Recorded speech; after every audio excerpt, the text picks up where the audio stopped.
వేరైనది కాదు, కొంచెము కూడా వేరు కానిది, కొంచెము కూడా వేరు కానిది అని ఈ తత్వాన్ని చూపించాడు. మొదట ఈ సత్పదార్థం భావై అనే దగ్గర అక్కడ సత్పదార్థం గురించి చెప్పాడు. ఇక్కడ ఆ చైతన్యము ఏదైతే ఉన్నదో దానికంటా వేరుగా అది ఉన్నది కాదని చూపించాడు. అంటే దీని గురించి ఒక్కసారి ఆత్మభావేన నానేదం నస్వేనాపి కథంచన నా పృథక్ కించిత్ ఇది తత్వవిదో విదుహు. కొంచెం దీని గురించి చర్చించి నెక్స్ట్ శ్లోకానికి వెళ్దాం. ఇక్కడ ఏం చెప్తున్నాడు? ఇక్కడ జాగ్రత్త స్వప్నములు ఏవైతే ఉన్నాయో అవి శుద్ధ చైతన్యం యందు తన ఉనికియే చైతన్య స్వరూపం, తన చైతన్యమే ఆనంద స్వరూపం. అలాంటి సచ్చిత్తు ఆనంద స్వరూపమైన, సచ్చిదానంద స్వరూపమైన, శుద్ధ చైతన్య స్వరూపమైన తన ఆత్మయందే జాగ్రత్త స్వప్నములు రెండు పుట్టి అణుగుతున్నవి కదా. పుట్టినట్టుగా అణుగుతున్నట్టుగా తోచుకున్నాయి, అవి రెండు తోచుచున్నవి కాబట్టి జాగ్రత్త స్వప్నములు రెండు పుట్టి గిట్టి ఈ రకంగా కనిపించే తోపికలై ఉన్నాయి. రెండు ఆ రకమైన తోపికలై ఉన్నాయి. ఆ తోపికల యొక్క నిజస్వరూపము ఏమై ఉన్నది?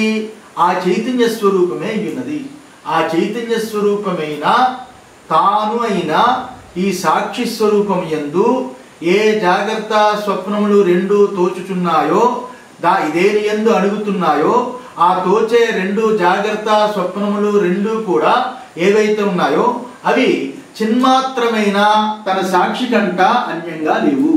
తన సాక్షియే అక్కడ జాగ్రత్త స్వప్నములుగా రెండిటిగా తోచుచున్నాయి అని ఈ రకంగా చెప్పినప్పుడు అక్కడ సాక్షి యందు జాగ్రత్త లేక స్వప్నం అన్నప్పుడు సాక్షియే అక్కడ జాగ్రత్త స్వప్నముగా రెండిటిగా, ఆ సాక్షి చైతన్యమే రెండిటిగా కనిపిస్తుంది. అంటే అర్థం ఏమిటి?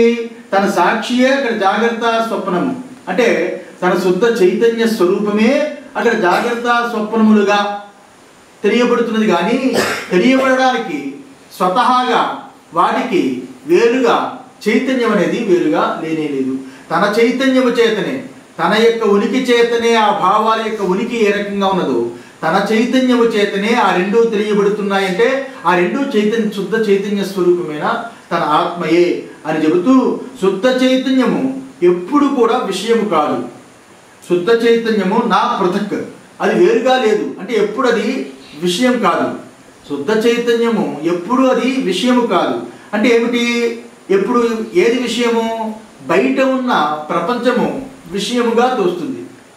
ఏది విషయంగా తోస్తున్నదో ఈ మెలకువతో కూడుకున్న ప్రపంచము, ఆ విషయముతో కనిపించే ఇది దేనికి కనిపిస్తుందో అది విషయీ ఉన్నది, అది విషయీ అన్నది సాక్షి. అలాంటి శుద్ధ చైతన్యం యందు ప్రపంచము విషయము, కానీ శుద్ధ చైతన్యము ఎప్పుడు అది విషయము కాదు.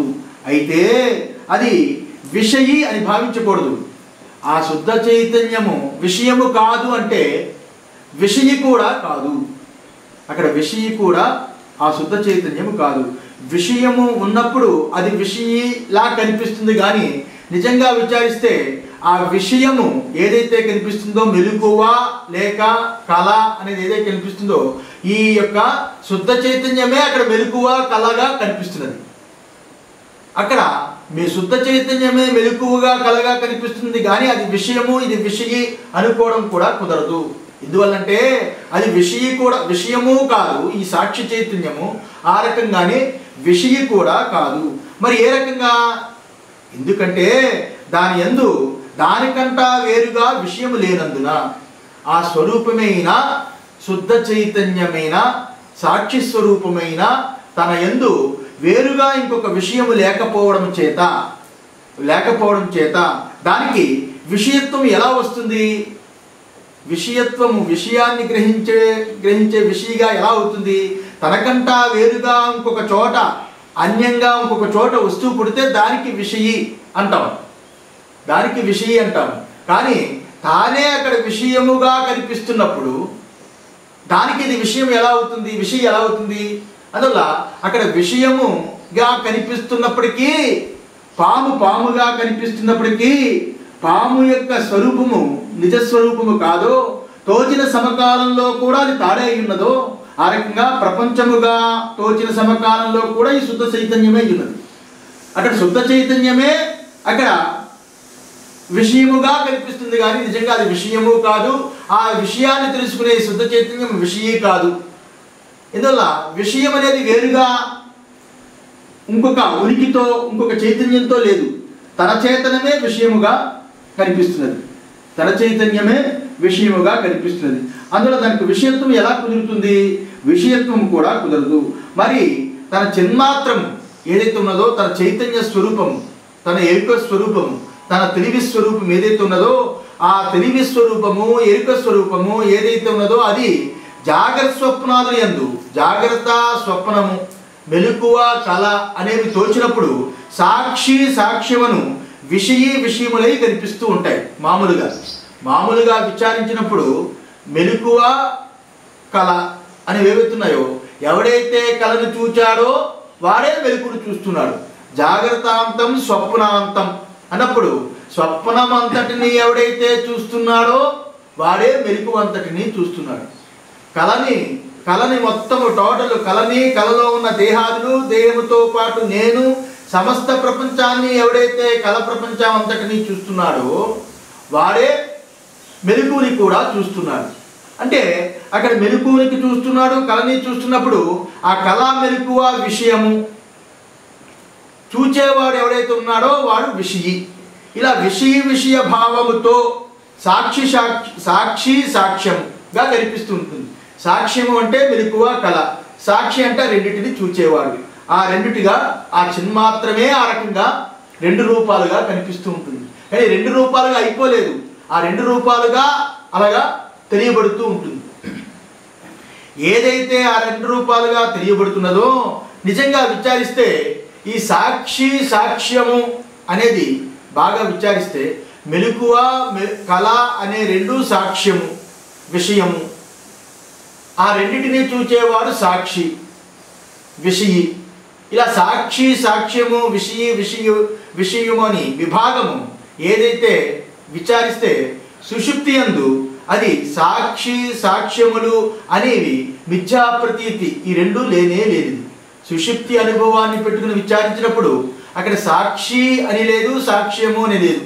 సాక్ష్యము అనే విషయ ప్రపంచము, మెలకువ కళ అనే విషయ ప్రపంచము ఉన్నప్పుడు అది సాక్షి అని అంటాం మామూలుగా. అందుకని ఎందుకు ఆ సాక్ష్యమైన విషయ ప్రపంచము నుంచి తాను యొక్క స్వరూపము తెలియడానికి సాక్షి అంటాము.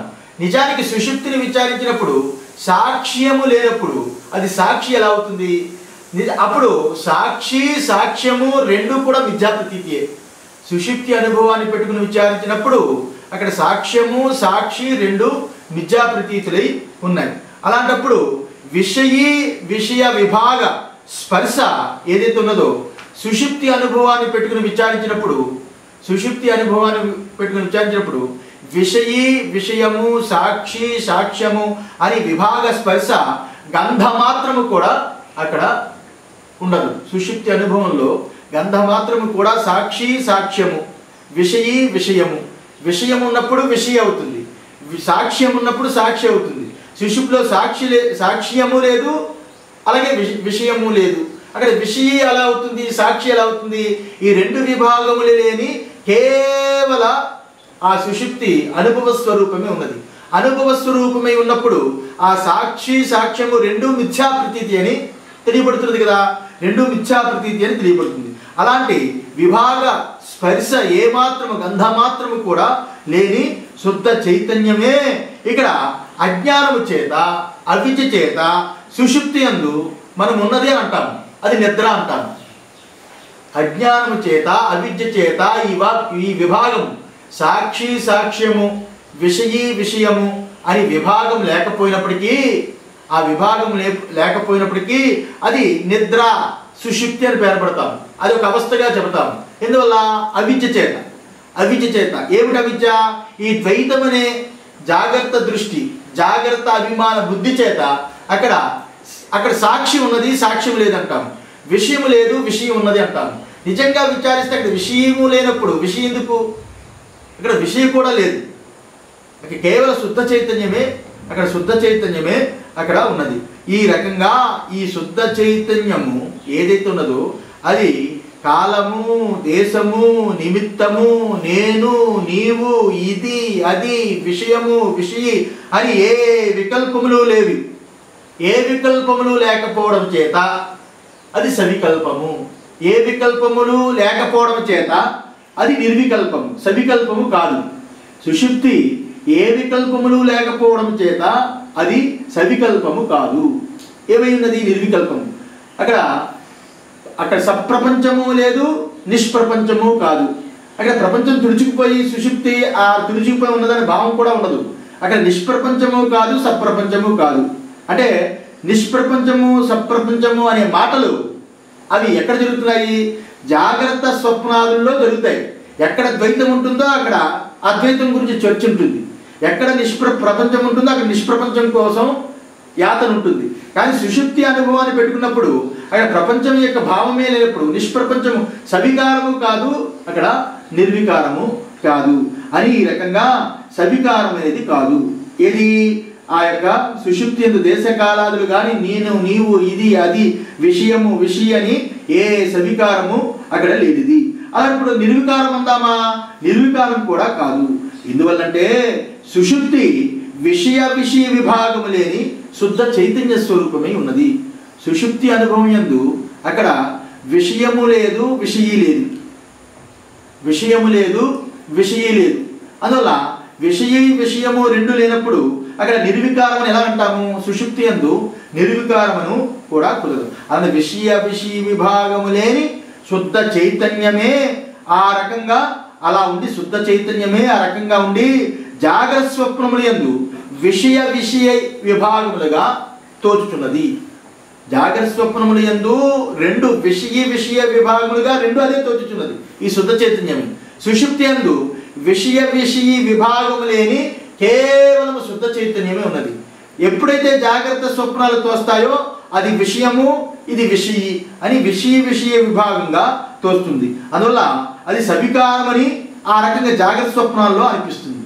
సవికారమని జాగ్రత్త స్వప్నాల్లో అనిపిస్తుంది. అయితే అవస్థాత్రయాన్ని, జాగ్రత్త, స్వప్నము, సుషుప్తి అనే అవస్థాత్రయాన్ని జాగ్రత్తగా నేరుగా ఏ రకమైన బుద్ధి యొక్క హంగు లేకుండా, ఇంద్రియాల యొక్క హంగు లేకుండా, బుద్ధి, ఇంద్రియాలు, నేను అనే వాటిని ఆ జాగ్రత్త స్వప్నం అనే మూటలో పెట్టి అనుభవంతో విచారించినప్పుడు, కేవలం సార్వత్రిక పూర్ణానుభవంతో ఈ అవస్థాత్రియ ప్రక్రియని విచారించినప్పుడు ఆ సార్వత్రికమైన పూర్ణానుభవంతో మూడవస్థలు ఆ జాగ్రత్త, స్వప్నము, సుషుప్తి అని బుద్ధితో కాకుండా, నేనుతో కాకుండా, ఇంద్రియాలతో కాకుండా, నేను, ఇంద్రియాలు, బుద్ధి ఆ జాగ్రత్త ప్రపంచంలో వదిలిపెట్టి మూడవస్థల్ని ఆ యొక్క సాక్షి అనుభవం చేత, ఆ యొక్క పూర్ణానుభవం చేత ఎవరైతే చక్కగా విచారిస్తారో ఆ విచారించినప్పుడు ఆ సాక్షి దృష్టి చేత అది నిర్వికారమని చెప్తాం. నిర్వికారమని చెబుతాం. ఇందువల్ల ఆ సాక్షి అనుభవంతో చూసినప్పుడు ఈ జాగ్రత్త, స్వప్నం అనే వికారము లేనిది. ఈ వికారములు ఎక్కడైతే అణుగుట అని లోకంలో సుషుప్తిని గురించి అంటున్నారో ఆ అణుగుట అనేది కూడా లేనిది. జాగ్రత్త, స్వప్నము, సుషుప్తి, ఆ జాగ్రత్త, స్వప్నం అనేవి ఏవైతే తోచుతున్నాయో ఆ తోచటము, అలాగే అక్కడ అణుగుట అనేది ఇలాంటి వికారములు ఏమీ లేనిది. సుషుప్తి అనుభవాన్ని పెట్టుకుని విచారించిన పూర్ణానుభవంతో విచారించినప్పుడు సుషుప్తి యందు ఈ జాగ్రత్త, స్వప్నము రెండు కూడా సవికల్పమై సుషుప్తిలో నిర్వికారంగా ఉన్నది అనేది పూర్ణానుభవంతో విచారించినప్పుడు, సార్వత్రిక పూర్ణానుభవంతో విచారించినప్పుడు నిజంగా ఆ రకంగా అనిపించదు. అక్కడ అడుగుతున్నట్లుగా కానీ, అక్కడి నుంచి మళ్ళా బయలుదేరినట్టుగా కానీ ఈ రకంగా అనిపించదు కదా. అందులో అక్కడ సవికారము, నిర్వికారము అనేది జాగ్రత్త దృష్టితో అంటాము. సార్వత్రిక పూర్ణానుభవంతో చూసినప్పుడు ఈ రకంగా ఈ మెలకువ, స్వప్నం అనే సవికారము కానీ, విషయ విభాగముతో కూడుకున్న సవికారంగా కానీ, విషయము లేని నిర్వికారము కానీ అక్కడ అనిపించదు. ఆ రకంగా ఇక్కడ చెప్పవలసిన రహస్యం ఏమిటంటే కాల దేశ భిన్నమై, కాల దేశ సారమై ఉన్న ఒట్టి ఎరుక స్వరూపము.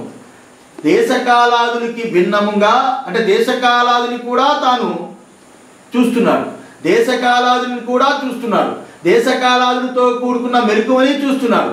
మెలకువ అనే ప్రపంచమనే మెలకువలో ఉన్న ప్రపంచము, ప్రపంచముతో పాటు దేశకాలాదులు, దేశకాలాదులతో కూడుకున్న సకల ప్రపంచము ఏ మెలకువ ఏదో కనిపిస్తున్నదో ఆ మెలకువ అంతటిని చూచేవాడు ఎవడైతే ఉన్నాడో వాడు ఆ దేశకాలాదులకి భిన్నమై, ఎవడైతే దేశకాలాదులతో సహా మెలకువను తెలుసుకుంటున్నాడో వాడు ఆ దేశకాలాదులకు భిన్నమై, ఆ దేశకాలాదులకి సారం అంటే దేశకాలాదులకు కూడా ఆవలయ్యి, ఆ దేశకాలాదులకు కూడా తోచడానికి, ఆ దేశకాలాదులకు కూడా చైతన్యవంతంగా తెలియడానికి ఎవడైతే ఉన్నాడో అలాంటి వట్టి ఎరుక స్వరూపము, వట్టి తెలివి స్వరూపము, వట్టి జ్ఞానస్వరూపము ఏదైతే ఉందో అది వికారం పొందుతుందా? వికారము పొందుతుందా? జాగ్రత్త స్వప్నాలు కాదు, వికారం పొందుతుందా? అసలు వికారం పొందుట అంటే ఏమిటి? వికారము పొందుట అంటే ఏమిటి అంటే దాని యందు ఎట్టి వికారములు లేవు, ఎట్టి విభాగములు లేవు, ఎట్టి అవయవాలు లేవు. వికారం పొందాలి అంటే అది వికారంతో కూడుకుని ఉండాలి. అంటే ఒక దేహేంద్రియాలు ఒక వికార రూపమై ఉండాలి. అలాగే ఎట్టి విభాగాలు లేవు, దాని యందు ఏ రకమైన అంతఃకరణ అలాగే శరీరము ఈ రకంగా ఏ రకమైన విభాగాలు లేవు. విషయ విభాగాలు లేవు, అవయవ విభాగాలు లేవు. శుద్ధ చైతన్యమైన తన స్వరూపమైన ఆత్మయందు అవయవ విభాగాలు లేవు, విషయ విభాగము లేదు. అలాగే అక్కడ ఏ వికారములు లేవు, ఏ భావాలు లేవు. ఏవి లేనప్పుడు, ఇలా ఉన్నప్పుడు వికారం పొందడానికి ఏ ఆధారం చేత వికారం పొందుతుంది? ఏ ఆధారం చేత వికారం పొందుతుంది?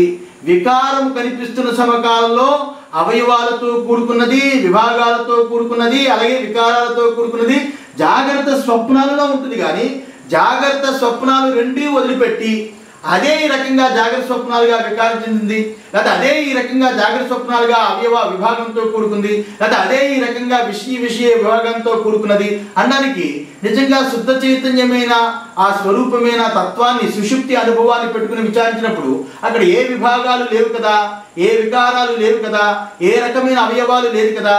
ఏమీ లేనప్పుడు ఏ రకంగా ఇలా పొందుతుందని చెప్పడానికి,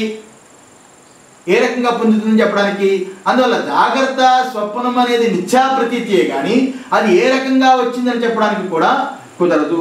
ఆ రకంగానే చిన్మాత్ర స్వరూపము ఏదైతే ఉన్నదో చిన్మాత్ర స్వరూపమైన తానే సత్స్వరూపమైన, ఎప్పుడు వట్టి ఉనికి స్వరూపమైన, సత్స్వరూపమైన, అలాగే చిత్ స్వరూపమైన, చైతన్య స్వరూపమైన, చిన్మాత్ర స్వరూపమైన ఈ ఆత్మయే సుషుప్తి, స్వప్నము, మెలకువ అని రూపంలో తోస్తుందే గాని మిథ్యా ప్రతీతయ్యి అదే అలా కనిపిస్తుందే గాని అవస్థలుగా వికృతి పొందదు. ఇది ఇక్కడ ఇంపార్టెంట్. ఇది అవస్థలుగా మారిపోదు, ఇలా వికారం చెందదు. అవస్థలుగా వికారము చెందితే, ఆ మార్పు చెందితే పాలు పెరుగైనట్లుగా, పెరుగు వెన్న అయినట్టుగా, వెన్న నెయ్యి అయినట్టుగా ఈ రకంగా వికారం చెందితే మళ్ళా జాగ్రత్తని పొందడం అనేది కుదరదు. ఏదైతే వికారం పొందుతుందో నెయ్యి పాలుగా మారదు, ఆ రకంగా స్వరూపమైన తన తత్వము శుద్ధ చైతన్యమే జాగ్రత్త స్వప్నాలుగా వికారం పొందితే, వికారం పొందింది మళ్ళా ప్రథమ స్థానానికి రాలేదు. అందువల్ల జాగ్రత్త స్వప్నము వికారము కాదు, వికృతి కాదు. జాగ్రత్త స్వప్నము తన స్వరూపమైన ఆత్మయందు వికృతి కాదు. సుషుప్తి అనుభవాన్ని పెట్టుకున్నప్పుడు విచారిస్తే ఏ సుషుప్తి యందు రెండవది లేనిది, ద్వితీయము లేనిది, విషయ విభాగము లేనిది ఏ సుషుప్తి అయి ఉన్నదో ఆ సుషుప్తి అనిశ్యూతంగా ఎప్పుడూ ఒకేలాగా సుషుప్తి విషయ విభాగం లేని స్వరూపమే ఉన్నది. దాని యందు ఒక తాడు యందు ఒక పాము, ఒక పూలదండ కనిపించినట్లుగా అదే అక్కడ జాగ్రత్త స్వప్నములుగా తోచుతున్నది కానీ మిథ్యా ప్రతీతి తోస్తున్నది కానీ నిజంగా ఈ సుషుప్తి స్వరూపుడైన ఈ పరమాత్మ, ఈ ఆత్మ, ఈ చైతన్యము, శుద్ధ చైతన్యము అది ఆ వికృతి పొందటం లేదు. మనకేమైనా అనుభవం ఉండాలిగా, సుషుప్తి అలా వికృతి పొంది జాగ్రత్త స్వప్నాలుగా పొందినట్టుగా, వికృతి పొంది జాగ్రత్త స్వప్నాలుగా అయినట్టుగా మనకేం లేదు కదా. సుషుప్తి యందు విషయ విభాగ రహితమే ఉన్నది, దాని యందు జాగ్రత్త స్వప్నము కలుగుతున్నది. ఆ జాగ్రత్త స్వప్నము దాని నుండి వస్తున్నట్టు కానీ, దాని నుండి లీనమవుతున్నట్టు కానీ, లేకపోతే సుషుప్తి పురుషుడు ఆ సాక్షి స్వరూపుడు ఎవడైతే ఉన్నాడో అలా వికృతి పొందుతున్నట్టు కానీ ఏ రకమైన అనుభవము లేదు కదా. ఆ జాగ్రత్త స్వప్నాలు ఏ రకంగా చూస్తున్నాం మనము? జాగ్రత్త స్వప్నాలు రెండు కేవలము విషయ విభాగంగా చూస్తున్నాం, విషయ విభాగంగా చూస్తున్నాం. ఏదైతే విషయ విభాగంగా చూస్తున్నామో అది వికృతి కాదు, ఏమిటి మిథ్యా ప్రతీతి అయి ఉన్నది. అలాంటి వికృతి పొందడానికి హేతువు కూడా లేదు, అక్కడ కారణం కూడా లేదు. సుషుప్తి అనుభవాన్ని పెట్టుకుని విచారించినప్పుడు జాగ్రత్త స్వప్నం అని రావడానికి, ఆ వికృతి పొందడానికి ఒక కారణం కూడా లేదు. అక్కడ జాగ్రత్త స్వప్నము పొందడానికి ఒకనొక కారణం ఉన్నది సుషుప్తిలో అని చెప్పడానికి కారణం ఉన్నదనే అనుభవం కూడా లేదు. కారణమనే అనుభవం కూడా లేదు. ఆ జాగ్రత్త స్వప్నం అనే కార్యానికి కారణం ఉన్నది అనడానికి ఆ కారణం అక్కడ సుషుప్తి అనుభవాన్ని చక్కగా జాగ్రత్త దృష్టితో పెట్టినప్పుడు అది కారణమే ఉన్నదన్నట్టుగా అనిపిస్తుంది. ఎందుకంటే అది ఎలా వచ్చాయి అనిపిస్తుంది. సుషుప్తి అనుభవాన్ని పెట్టుకుని విచారించినప్పుడు సుషుప్తి యందు నిలిచి సుషుప్తి ఈ బుద్ధి, మెలకువ బుద్ధిని స్వప్న బుద్ధిని రెండింటినీ వదిలి ఏ పార్షియాలిటీ లేకుండా సార్వత్రిక పూర్ణానుభవంతో విచారించినప్పుడు, సుషుప్తి అనుభవాన్ని విచారించినప్పుడు సుషుప్తి నుంచి మెలకువ స్వప్నము కలిగింది అంటే సుషుప్తి కారణం అనడానికి ఏ రకమైన హేతువు అక్కడ కారణము మనకి కనిపించటం లేదు. ఆ రకంగానే దాన్ని వికృతిపరచడానికి ఇక్కడ బాహ్య వస్తువు కూడా లేదు. సుషుప్తిని వికృతిపరచడానికి సుషుప్తి అనుభవాన్ని విచారించి చూసినప్పుడు ఆ అనుభవంలో అక్కడ బాహ్యంగా ఇంకొక వస్తువు కూడా లేదు. ఈ యొక్క సుషుప్తి నుంచి మెలుకు అనడానికి నువ్వు స్వప్నాలు పుట్టించు, జాగ్రత్త పుట్టించు అని ఆ వికారాన్ని వికృతిని కలిగించడానికి సుషుప్తిలో అక్కడ వేరుగా ఇంకొక బాహ్య వస్తువు కూడా లేదు. అక్కడ బాహ్య వస్తువు కూడా లేదు. ఈ రకంగా ఆత్మ ఏ వికారము లేని నిర్వికారమై ఉన్నది. ఏ వికారము లేని నిర్వికారమై ఉన్నది. అలాంటి ఇక్కడ నిర్వికారము అంటే అర్థం ఏమిటి? నిర్వికారము అంటే అర్థం ఏమిటి అంటే ఒక కాలంలో కొన్ని పదార్థాలు మనం స్టోరేజ్ చేస్తాము. ఇప్పుడు అరటి గెల ఉన్నదనుకోండి, అరటి గెలను తెచ్చి ఒక కాలంలో ఒక దగ్గర స్టోరేజ్ చేస్తాం. ఏ మంచు దగ్గర లేకపోతే దేంట్లోనో అది పాడైపోకుండా, అంటే అది వికారం చెందకుండా ఒక కాలంలో ఆ అరటి గెలను తీసుకొచ్చి దాన్ని ఉంచి నెలల తరబడి అది చెడిపోకుండా కాపాడతాం. అంటే ఏ వికారము చేయకుండా నిర్వికారంగా ఉంది, చెడిపోకుండా ఉంది అని చెప్తాము. ఒక కాలంలో జరిగేది, ఒక దేశంలో పుట్టేది, ఒక కాలంలో జరిగేది ఒక దేశంలో పుట్టేది, అది నిర్వికారంగా ఉంది, అది చెడిపోకుండా ఉంది, నెలల తరబడి దాన్ని మేము స్టోరేజ్ చేసి జాగ్రత్తగా ఉంచాము అని చెప్తాము. దాన్ని నిర్వికారం అని అంటాము. ఇక్కడ ఆత్మ నిర్వికారమే ఉన్నది అంటే ఆ రకంగా ఉన్నదా? ఒక కాలంలో ఒక దేశంలో ఉన్నదాన్ని నిర్వికారము సవికారము అని అంటాము. కానీ ఈ స్వరూపమైన ఆత్మ దేశకాలాతీతమైనది.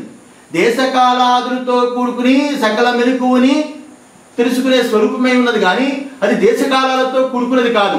అలాంటి దేశకాలాలతో కూడుకుని కాదు. కాబట్టి జాగ్రత్తగా విచారిస్తే వికారము, వికారి, వికారహేతువులైన కాలాదులు అన్ని విషయాలు, విషయరాశి అంతటినీ తన యందే, తన స్వరూపమే యందే, తన అనుభవం యందే, తన రూపంలో తన స్వరూపం యందే అది అణుచుకున్నట్లుగా అద్వితీయ స్వరూపమై ఉండుట చేత అది చిన్మాత్రమై ఉన్నది.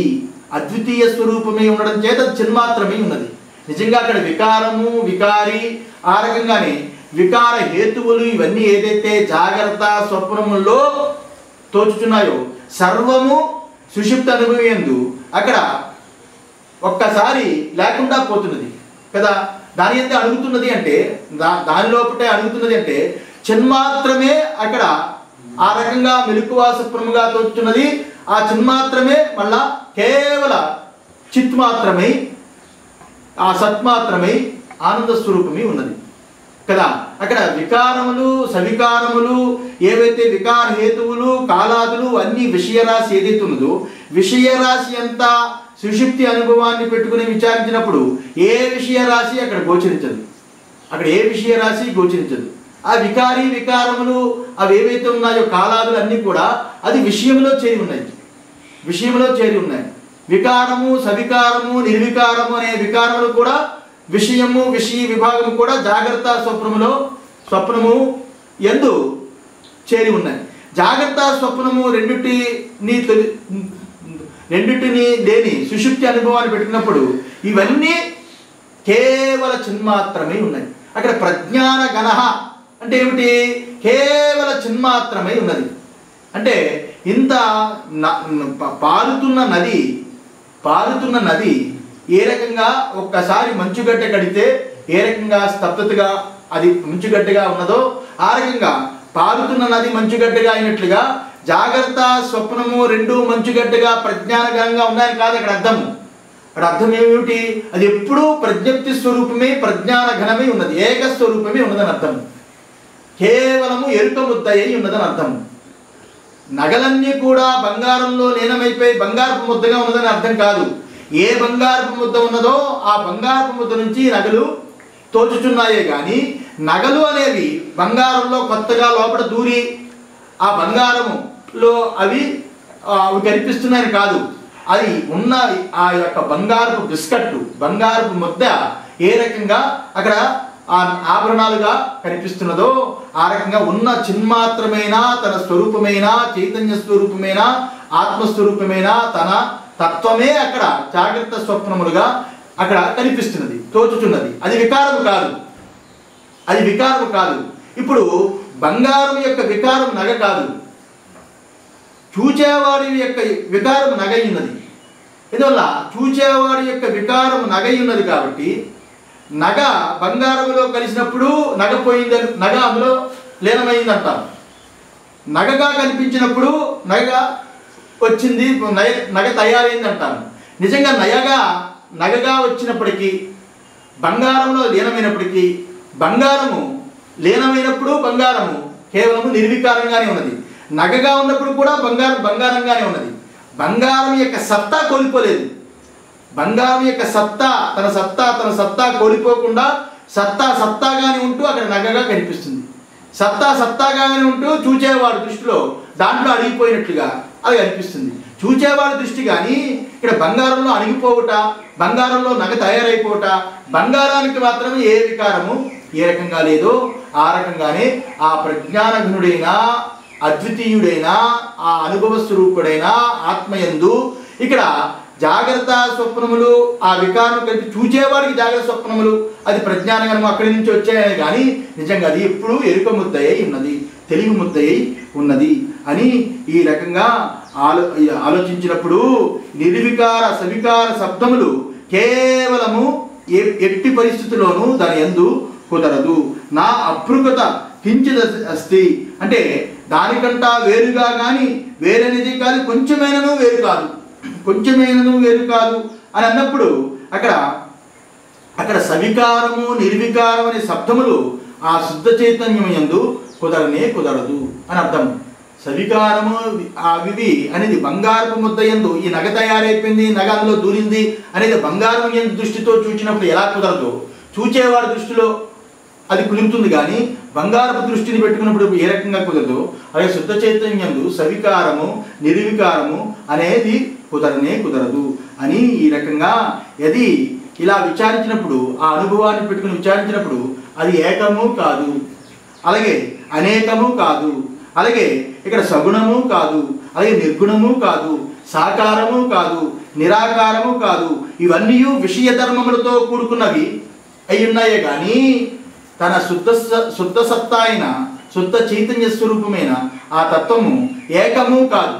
ఏకమును చెప్పడానికి అది ఆ శబ్దము విషయములో కుదురుతుంది. ఏకము కాదు, అలాగే అనేకము కాదు, ఆ రకంగానే అక్కడ సగుణము కాదు, అది నిర్గుణము కాదు. సగుణం ఉన్నప్పుడు నిర్గుణములు కుదురుతుంది, అక్కడ ద్వితీయం ఉన్నప్పుడు ఏకము అనేది కుదురుతుంది. ఈ ఏకము అనేకము సగుణము నిర్గుణమని విషయంలో కుదురుతుంది కానీ ఆ సుషుప్తి అనుభవాన్ని పెట్టుకున్నప్పుడు అక్కడ ఏ గుణము లేనిది, నిర్గుణము కానిది, సగుణము కానిది, అక్కడ ఏకము కానిది, అలాగే అనేకము కానిది, కేవలము చిన్మాత్రమై ఉన్నది. అలాంటి చిన్మాత్రమైన స్వరూపం ఏదైతే ఉన్నదో అది విషయధర్మ రహితమై ఉన్నది అని చెప్తూ ఒకప్పుడు ఒకనొక వ్యక్తి ఎవడైనా ఉన్నాడు అనుకోండి, ఒకనొక వ్యక్తికి కళ్ళకి గంతలు కట్టి గట్టిగా బిగించి వాడి కళ్ళు కనిపించకుండా వాడి చెయ్యి పట్టుకొని ఆ ముందుకు తీసుకెళ్ళి చూడరా హిమాలయ కొండలు ఎంత అద్భుతంగా ఉన్నాయో, ఆ గంగ ఎలా పారుతుందో చూడరా, ఆ చెట్లు ఎంత బాగున్నాయో, ఆ హిమాలయాలు ఎంత బాగున్నాయో అని చెప్తే కళ్ళకి గంతలు కట్టి ఆ హిమాలయ చూడరా గంగ ఎలా పారుతుందా చూడరా అంటే వాడికి ఎలా కనిపిస్తుంది, ఎలా తెలుస్తుంది? ఆ రకంగానే ఇక్కడ అవిద్యాబద్ధముతో కూడుకుని జాగ్రత్త దృష్టితో కూడుకున్న వ్యక్తి నిద్రకి పొందుతున్నప్పుడు, సుషుప్తిని పొందుతున్నప్పుడు, అప్పుడు శుద్ధ చైతన్యమే ఏదైతే ఉన్నదో శుద్ధ చైతన్యాన్ని ఆయన వాడు పొందుతున్నప్పటికీ ఆ కళ్ళకి గంతలు కట్టిన వాడికి నిజస్వరూపమే అక్కడ గంగ పారుతున్నట్టుగా, హిమాలయాలు ఉన్నట్టుగా, హిమాలయాలు మంచు ఉన్నట్టుగా ఏ రకంగా కళ్ళకి గంతలు కట్టిన వాడు చూడలేడో ఆ రకంగా అవిద్యా దృష్టి ఉన్నవాడు ఎవడైతే ఉన్నాడో, జాగ్రత్త బుద్ధి ఉన్నవాడు ఎవడైతే ఉన్నాడో అలాంటి వాడు నిత్యము ఆ యొక్క అనుభవాన్ని పొందుతున్నప్పటికీ అది ఆ శుద్ధ చైతన్యాన్ని చూడక అది నిద్ర నిద్ర నిద్ర అంటే లేనిది లేనిది లేనిదిని వాడు ఆక్రోశిస్తున్నాడే కానీ నిజంగా కళ్ళకి గంతలు తెరిస్తే ఆ వస్తువు ఉన్నది ఉన్నట్టుగా ఏ రకంగా తెలియబడుతుందో ఆ అవిద్య ఆ తత్వాన్ని అవిద్యా స్వరూపాన్ని తొలగించుకుంటే ఉన్న శుద్ధ చైతన్యమే అక్కడ తెలియబడుతుంది. కానీ నిద్ర నిద్ర నిద్ర ఆగ్రహణము అన్యదాగ్రహణం ఈ రకమైన అక్కడ ఏ వార్తలు పొందడు అని ఈ రకంగా చెప్పి అక్కడ ఈ రకంగా చెప్పి ఆ రకంగానే భూమి యొక్క తత్వము తెలియనప్పుడు ఆ భూమి వాడు బంగారు గని మీద నడిపిస్తున్నప్పటికీ ఇది బంగారు గని అని తెలియక అది బంగారు గని అని తెలియక ఏ రకంగా వాడు కళ్ళు మూసుకొని ఆ బంగారు గని యందు నడుస్తున్నప్పటికీ ఆ బంగారు గని అని తెలియనట్టుగా భూమితత్వం తెలియనప్పుడు బంగారు గని అని తెలియనట్లు ఆ రకంగా అది కేవలము దాన్ని తూష్ణీముగా చూసి వదిలిపెడతాడో ఆ రకంగా నిత్యము చైతన్య స్వరూపమే యందు నిలిచి ఉన్నప్పటికీ నిత్యము తను చైతన్య స్వరూపం ఎందే నిలిచి తాను తన యందు నేను అన్నప్పుడు తాను అనేది ఒక బంగారు గనియందు ఈ నేను నిలిచి ఉన్నా తాను యొక్క చైతన్య స్వరూపము ఏదైతే ఉన్నదో తన చైతన్యమే అక్కడ నేను యొక్క చైతన్యంగా అనిపిస్తున్నా నేను యొక్క సారము నిత్య చైతన్య స్వరూపమైన తానే అని అయ్యున్నా నేను యొక్క నిత్య సారము ఆ నిత్య చైతన్యము తానే అని తెలియక ఎవడైతే నేను అని కొత్త వస్తువు పుట్టింది, ఆ కొత్త వస్తువు నిలిచింది,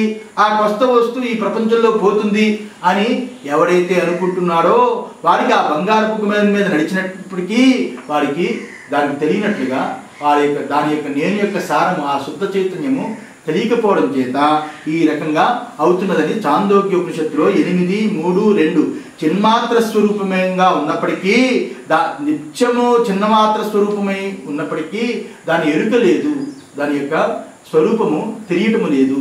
నిత్యము దాని అందే నిలిచి ఉన్నప్పటికీ ఈ నేను దాని యొక్క స్వరూపము ఎరుక లేదు.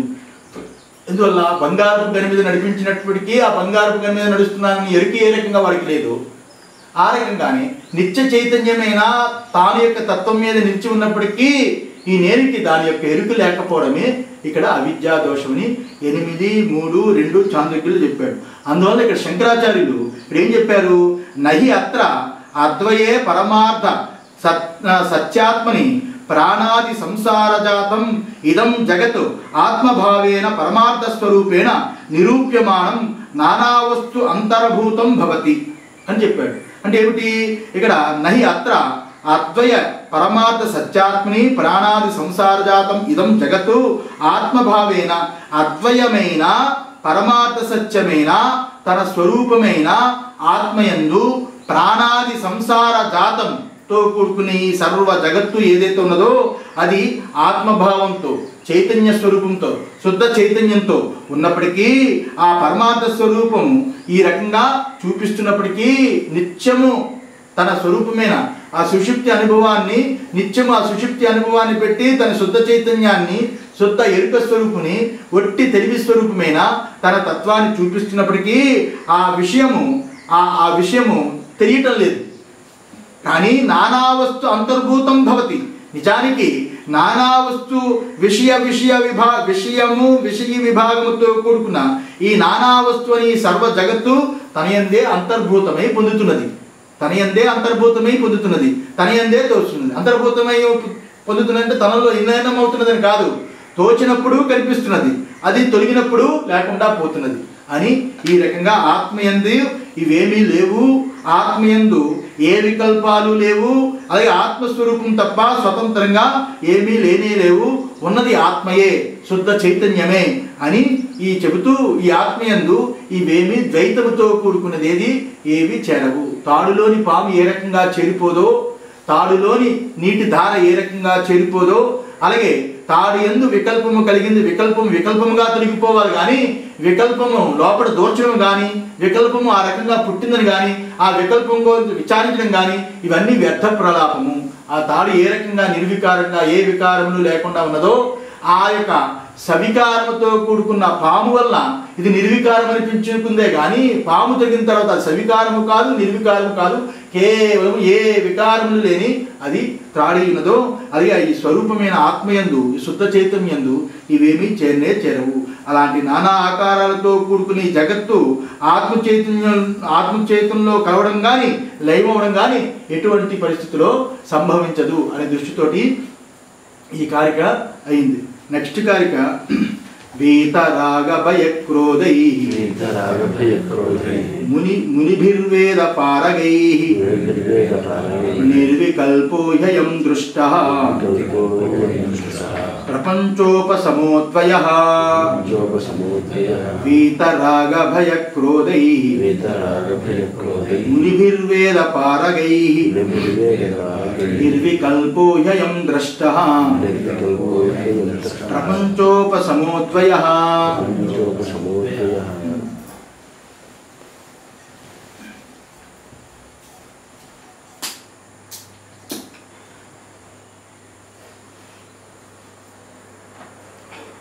వీతరాగ భయక్రోధం, వీతము, రాగము, భయము, క్రోధాలు ఏవైతే ఉన్నాయో అది మునిభి వేదపారగై, వేదాంతము తెలిసిన మునులు ఎవరైతే ఉన్నారో, మననశీలులైన మునులు అంటే మననశీలవాన్ ముని, ఆ వేదాంతం తెలిసినట్టి, దానిని మననం చేసినట్టి, అలాంటి జ్ఞానం చేత అలాంటి వాళ్ళు నిర్వికల్పోహ్యం ద్రష్ట, నిర్వికల్పమైనట్టి అద్వయ ప్రపంచోపశమమై అద్వయమైన ఈ ఆత్మని వాడు చూస్తున్నారు. ఎవరైతే రాగము, భయము, క్రోధము ఇత్యాదులు తొలగిపోయాయో అలాంటి వేదాంతులు, అలాంటి మననశీలులు, అలాంటి రాగద్వేషాదులు, భయక్రోధాలు తొలగిపోయిన వాళ్ళు, అలాంటి వాళ్ళు జ్ఞానము చేత ఈ నిర్వికల్పమైన ప్రపంచోప